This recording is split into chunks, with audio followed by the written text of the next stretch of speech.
Good morning, students. Welcome back to our online class.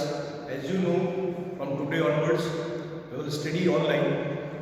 And you know myself, Dhruv Singh, and I am your social science teacher. In class 9, section B and C, I have already started this chapter, that is electoral politics. But from today we will start at the beginning, we will start with the first page, because 9th A के अंदर मैंने class नहीं लिया है, नहीं मैंने कोई lecture लिया है. तो वो 9th A सेक्शन, इस चैप्टर को हम शुरू से पढ़ेंगे. थोड़ा थोड़ा मैं आपको ब्रीफ देता जाऊंगा, introduction about everything. So we will start this chapter with the first topic. The story is given of Haryana. Haryana की स्टोरी दी हुई है और हरियाणा की इलेक्शंस की स्टोरी है. एंड ऑब्वियसली इलेक्शंस की बात क्यों करेंगे, क्योंकि चैप्टर जो है that is all about electoral politics. अब इलेक्ट्रॉल पॉलिटिक्स क्या होती है? तो electoral politics is all about electoral competition, या आप कह सकते हो पॉलिटिकल कंपटीशन जो होता है वही क्या होती है, इलेक्ट्रॉल पॉलिटिक्स होती है. सिंपल सी लैंग्वेज में अगर मैं बात करूं तो इसको बोलते हैं चुनावी राजनीति. कौन सी राजनीति? चुनाव के अंदर जो राजनीति होती है, जो भी चुनावी राजनीति होती है, that is what electoral politics. तो सबसे पहला जो टॉपिक है वो किया हुआ है वाई इलेक्शन. क्या दिया हुआ है? Why elections. तो सिंपल सी वाई इलेक्शंस की अगर बात करें तो बात पूछ रहा है कि इलेक्शन होते ही क्यों बने. ठीक है, बात समझ में आ गई कि भाई इलेक्शंस क्यों होते हैं. उससे पहले story is given of Haryana. Story दी हुई है किसकी? हरियाणा की. स्टोरी क्या दी हुई है कि 1982 तक कांग्रेस रूल करता था वहाँ पे. कौन रूल करता था? 1982 के अंदर कांग्रेस की पार्टी रूल करती थी. और ऑब्वियसली तो कांग्रेस पार्टी जो है वो इंडिया की सबसे पुरानी पार्टी है. अभी राइट नाउ अपन देखते हैं कि we see a lot of regional parties, local parties, we see parties at the state level also, national level also. But शुरू के अंदर अगर मैं बात करूं तो इंडियन नेशनल कांग्रेस के अलावा कोई पार्टी थी नहीं. और सिंपल सी बात बताऊं तो Indian national Congress was form in 1885. कब बनी थी? 1885 के अंदर बनी थी. और इंडियन नेशनल कांग्रेस को बनाया किसने था, या फाउंडेशन किसने किया था, या फाउंड किसने किया था? तो it was founded by A.O. Human. किसने बनाया था? A.O. ह्यूमन ने इंडियन नेशनल कांग्रेस को फाउंड किया था 1885 में. अच्छा, तो अब हम बात करें हरियाणा की. तो on that time Congress he elections क्या करती थी? जीतती थी. जितने भी जो भी इलेक्शंस वगैरह होते थे, it was won by only by the Congress party. But Devi Lal ji leader बने, अपोजिशन लीडर जो थे, उन्होंने they started a struggle and the struggle name was Nyay Yudh. क्या? कौन सा युद्ध? न्याय का युद्ध. उन्होंने एक स्ट्रगल लॉन्च किया किसके अगेंस्ट? कांग्रेस पार्टी के अगेंस्ट. और उसका नाम दिया उन्होंने क्या? Struggle for justice. न्याय युद्ध मतलब क्या होता है? Struggle for justice. के मतलब जस्टिस के लिए स्ट्रगल करना, उसको बोलते हैं न्याय के लिए युद्ध करना है ना. तो उन्होंने अपोजिशन में खड़े हुए थे, फॉर्म्ड पार्टी. उस पार्टी का नाम क्या दिया? लोकदल. क्या दिया? लोकदल. ठीक है, किसने बनाई लोकदल? लोकदल किसने बनाई? लोकदल को फॉर्म बाय देवीलाल जी. देवीलाल जी कौन थे? कांग्रेस के सामने खड़े हुए अपोजिशन लीडर थे. उन्होंने इलेक्शन लड़ा और ही प्रॉमिस कि अगर मैं इलेक्शंस जीतता हूं, क्या बोला? अगर मैं इलेक्शंस जीतता हूं, if I will be win the elections, तो ऑब्वियसली मैं क्या करूंगा? I will wave the loans. जितने भी लोन्स क्या कर दूंगा? माफ कर दूंगा. जितने भी स्मॉल फार्मर्स हैं, पीजेंट्स हैं, स्मॉल बिजनेसमैन वगैरह हैं, उन सबके लोन्स जो उन्होंने गवर्नमेंट से ले रखे हैं छोटे छोटे, तो वो सब मैं क्या कर दूंगा? माफ कर दूंगा. ऐसा उन्होंने ही promise to the people of Haryana. Obviously ये प्रॉमिस बहुत स्ट्रॉन्ग था. तो ऑब्वियसली देवीलाल जी को क्या करना था? इलेक्शंस को जीतना था. तो इलेक्शंस देवीलाल जी जीत गए. अच्छा, फ्रॉम 90 सीट्स, टोटल सीट कितनी थी? 90 सीट में से 60 सीट्स कौन जीता? सिर्फ और सिर्फ कौन जीते? देवीलाल जी की पार्टी जीती.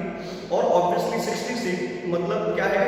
Devilal ji had a clear majority. क्या थी? क्लियर मेजोरिटी थी. ऑब्वियसली सरकार किसकी बनेगी? उनकी बनेगी. 60 तो उनकी खुद की सीट थी. But total seat the Lok Dal कौन वाज 76. तो 16 सीट और भी जीती थी. बट वो मैं आगे बताऊंगा आपको कि क्या चीज होती है. अपन किसी के साथ क्या कहते हैं, कोलैबोरेट करते हैं और फिर उनको अपनी पार्टी का टिकट देते हैं, तो वो अलग तरह का था. बट 66 तो सिर्फ और सिर्फ किसने जीता था? लोकदल ने जीता था. ओके, तो दे हैड क्लियर मेजोरिटी. और ऑब्वियसली जो सरकार बनेगा किसका बनेगा? लोकदल का बनेगा. चलो, तो सीएम कौन बने? जो देवीलाल जी थे, he became the CM of Haryana. अच्छा, फिर वापस इलेक्शंस हुए 1991, जब इलेक्शंस हुए फर्स्ट इलेक्शन उसके अंदर तो देवीलाल जी क्या कर गए, जीत गए, बट वापस री इलेक्शंस हुए, तो इस बार वापस के 1990 में जब इलेक्शंस हुए तो क्या हुआ, देवीलाल जी वापस से हार गए और कांग्रेस पार्टी फिर से आ गई। इतनी सी बात हमको ये समझ में आई कि इलेक्शंस क्यों होते हैं, कि इफ यू विल, अगर जो रिप्रेजेंटेटिव्स होते हैं, सिंपल सी बात क्या होती है, डेमोक्रेसी का मतलब क्या होता है, by the people for the people, simple सी बात, लोगों के लिए होती है, लोगों के द्वारा होती है। अब इलेक्शंस क्यों होते हैं, तो ऑब्वियसली इलेक्शंस इसलिए होते हैं कि we can choose our representative, हम अपना रिप्रेजेंटेटिव चुन सके जो कि अपन को रिप्रेजेंट करेगा। अब लाइक अ कंट्री, बहुत बड़ी इंडिया की कंट्री है, इंडिया ऑब्वियसली बहुत सारा अपना पॉपुलेशन है, तो ऑब्वियसली हर एक इंसान के पास में टाइम नहीं होता है, हर एक इंसान के पास वो समझ नहीं होती है कि ही कैन इलेक्ट, या वो अपने डिसीजंस ले सकता है, किसी के बिहाफ पे डिसीजन ले सकता है।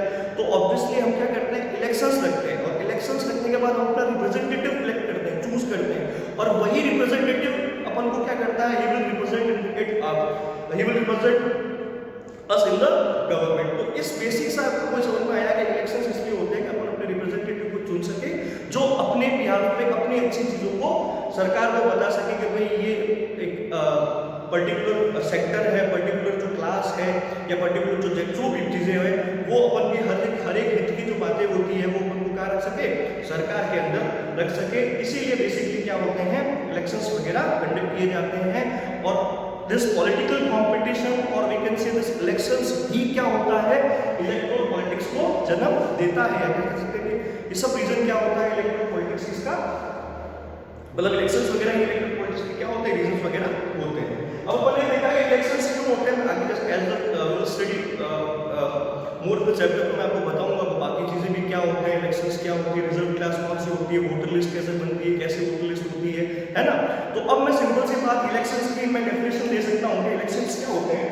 तो by which people can choose their representative, अभी मैंने बोला कि by which people can choose their representatives at regular intervals and change them if they wish to do so. This mechanism is called election, और इसी mechanism को क्या बोलते हैं, इलेक्शन बोलते हैं, जिससे कि अपन क्या कर सकते हैं, अपने रिप्रेजेंटेटिव्स को चुन सकते हैं, और वी कैन चेंज देम, अपन चेंज भी कर सकते हैं। जैसे हरियाणा के अंदर वो पहले तो देवीलाल जी जीत गए because he promised to peasants और स्मॉल फार्मर्स वगैरह के जितना भी लोन वगैरह है वो माफ करेंगे, obviously he won, but in the next elections वो वापस से क्या कर गए, हार गए। तो अगर लोग चाहें तो वो वापस उन रिप्रेजेंटेटिव्स को हटा भी सकते हैं जो कि पावर में होते हैं। इतनी बात समझ में आई। चलो ये आपको याद रखना है, मैंने आपको ये बताया कि बुक वगैरह में नहीं है। 1885 के अंदर सबसे इंडिया की सबसे पुरानी party that is Indian national Congress formed by A.O. में, ठीक है, ये यू है ना।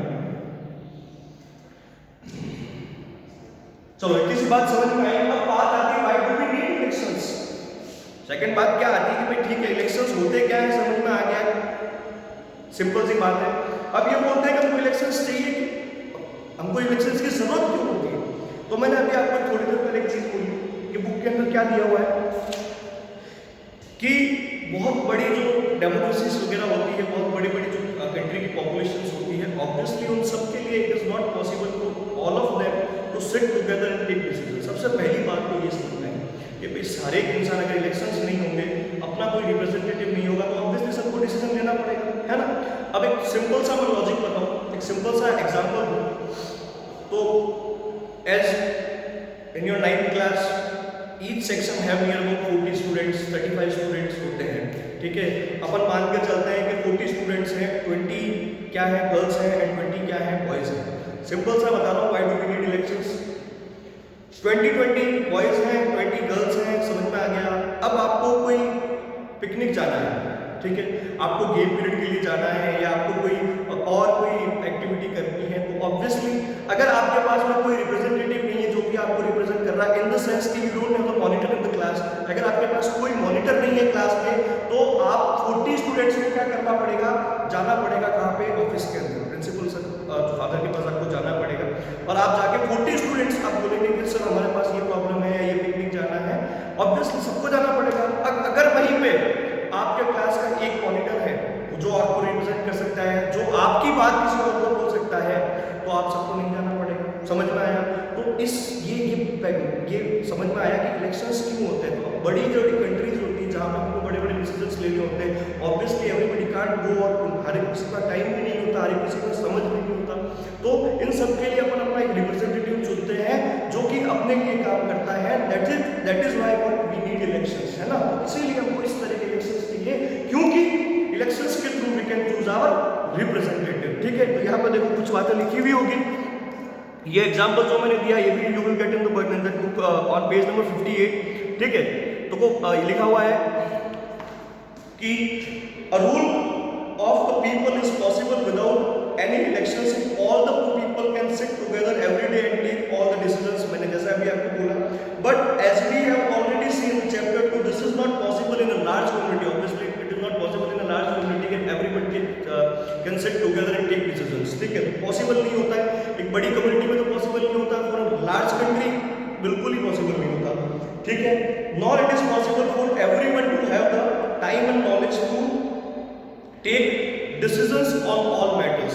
एक भी बात है, therefore in most democracies people rule through their representatives। मैंने आपको क्या बोला, सबसे पहली बात तो टाइम नहीं होता, दूसरी बात हर एक इंसान के पास समझ नहीं होती कि वो हर एक डिसीजन पे, हर एक मैटर पे क्या ले सके, वो अपना डिसीजन ले सके। इन दोनों चीज़ों के लिए हमको क्या चाहिए, एक रिप्रेजेंटेटिव चाहिए। तो इसलिए इसने बोला कि most democracies there is a representative who represent the people, और वही लोग क्या करते हैं, उन लोगों को रिप्रेजेंट करता है।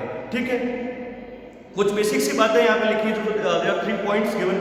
क्या लिखा है, in an elections the voters make choices. Voters he choice बनाते हैं। ऑब्वियसली इन इलेक्शंस दो चीजें मेन होती है, एक तो इलेक्शंस के अंदर कंटेस्ट करने वाला who used to participate in elections and the one who used to elect means the voter. दो चीजें क्या होती है, जरूरी होती है। तो क्या बोलते हैं, वोटर्स मेक चॉइसेस, क्या देखते हैं, they can choose who will make laws for them. Obviously voters decide करते हैं कि who will make laws for them, means कि गवर्नमेंट कौन बनाएगा, कौन रूल करेगा, कौन सी पार्टी जीतेगी, सब कौन डिसाइड करता है, वोटर ही डिसाइड करेंगे। वोटर जिसको वोट करेंगे वो जीतेगा। फिर इसने बोला they can choose who will win, who will form the government and take major decisions. Obviously जो गवर्नमेंट बनाएगा और जो मेजर डिसीजंस लेगा, इट इज ऑल्सो मीन्स कह सकते हैं कि जो डिसीजन लेते हैं, जो मेजर डिसीजन होता है, ये सब कौन लेगा, लोग लेते हैं कि भाई उनके लिए सरकार कौन बनाएगा, उनके बिहाफ पे जो बड़े बड़े मेजर डिसीजंस होंगे वो कौन लेगा। They can choose the party whose policies will guide the government and law making. और उन्होंने बोला कि वही डिसाइड करेंगे कि उनकी पार्टी जो होगी वो किसको मतलब लॉ मेकिंग प्रोसेस करे। मतलब समझ में आया, सिंपल सी लैंग्वेज में आप बताऊँ तो वोटर्स ही डिसाइड करेंगे कि गवर्नमेंट किसकी बनेगी। अब जो गवर्नमेंट बनाएगा obviously they will make the laws for them, वही तो कानून बनाएंगे, तो कानून वगैरह इसे कौन डिसाइड करता है, it is decided by the voters, people, है ना। और next topic will take in the next class, what makes an elections democratic. इसका थोड़ा सा बताऊं तो obviously there are 2 types of elections, एक डेमोक्रेटिक इलेक्शंस होते हैं, एक नॉन डेमोक्रेटिक इलेक्शंस होते हैं। As I have told many times, मैंने आपको ये भी बोला है कि एक डेमोक्रेटिक कंट्री के अंदर, in a democratic country elections होना नेसेसरी है। Like India, we have a democracy, India is a democratic country. तो इंडिया के अंदर क्या होता है, इलेक्शंस होना कंपलसरी है, बट ऐसा कंपलसरी नहीं होता कि जहां इलेक्शंस होते हैं वो कंट्री क्या हो, डेमोक्रेटिक हो। थोड़ा सा ध्यान से इस चीज को आप देखना। तो नेक्स्ट क्लास में I will tell you what are the features और what are the basic principles of the democratic elections. तब तक के लिए बाय, टेक केयर।